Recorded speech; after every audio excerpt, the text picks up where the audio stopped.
So now we get into all these little tendrils of what's going on with this environmental movement that is sucking us dry, and we start looking at things like mitigation banks. How many people know what a mitigation bank is?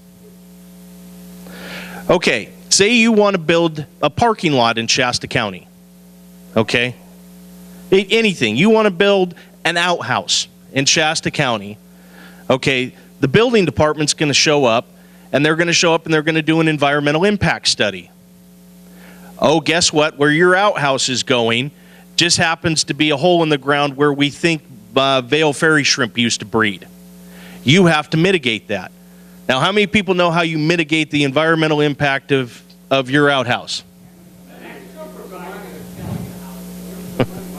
Okay, that's right. You go and buy a mitigation credit, which is similar to a carbon credit.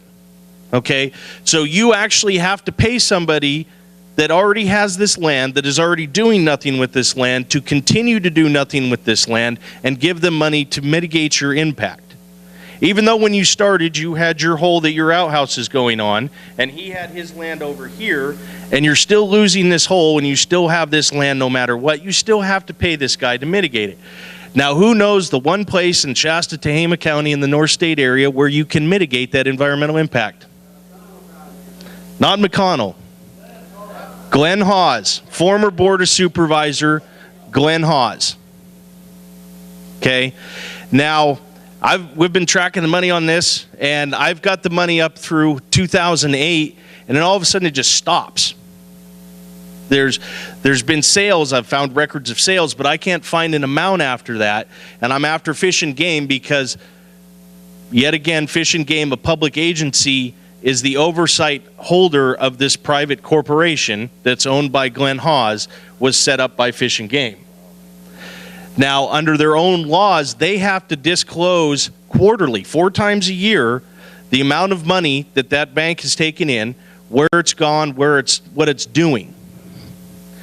So we're finding tiny extensions of this, and we're trying to make the connections, and then we find out that this mitigation bank, and they are all over California, is tied in with specific partners in species banking.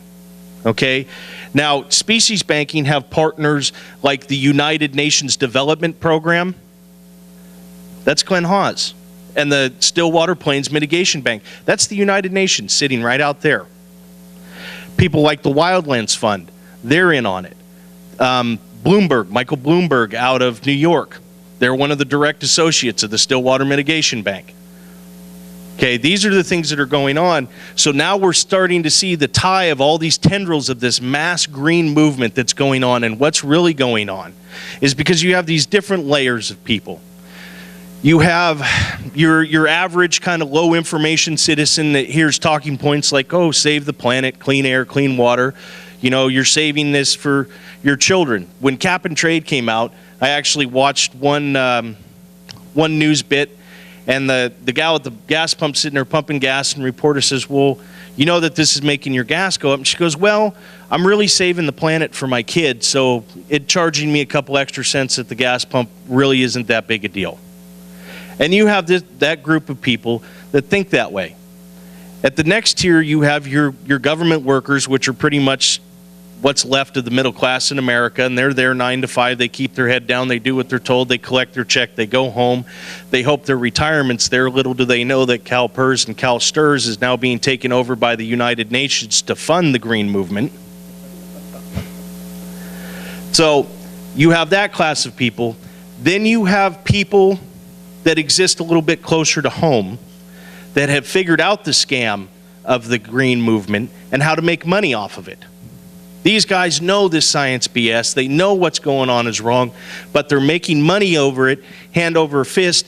Say, use this as an example, is you have a buddy that you grew up with and we're in politics with in the same county and used to sit on the board of supervisors, and your buddy now has a mitigation bank that collects all of this money, that then funnels it to a nonprofit, that then funnels it into your campaign contributions.